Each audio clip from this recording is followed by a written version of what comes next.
सोरठ भूमि पावन धाम वीरपुर नामे एमा गाम प्रगट्या त्या श्री जय जलाराम जनसेवानो करवा काम।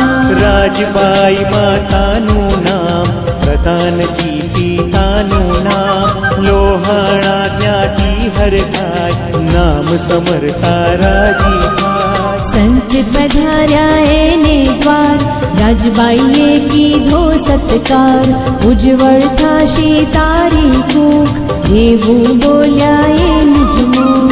સંવત 1856 માય કારતક સુદ સાતમની છાય આશીર્વાદે પ્રગટ્યા રામ નામ પડ્યું શ્રી જય જલારામ।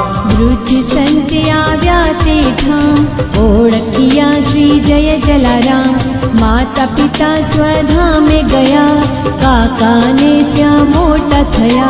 સંવત 1870 માય યજ્ઞ પવિત્રનો વિધિ થાય સંવત 1872 માય પ્રભુતામાં પગલા મંડાય। કાકાનું સંભાળે હાથ ધર્મદાનના મનમાં ઘાટ સાધુ સંતને દેતા દાન રઘુવીરનું એ ધરતા ધામ। એક સમય સંતોનો સંગ આવી જમાવ્યો પતિનો રંગ જલારામની પાસે આજ આવ્યા સીધું લેવાતા। જલારામ લઈ માથે ભાર દેવાચાર્યા એને દ્વાર પાડોશીને લાગી લાય તે કાકાને કહેવા જાય। વાલા કાકા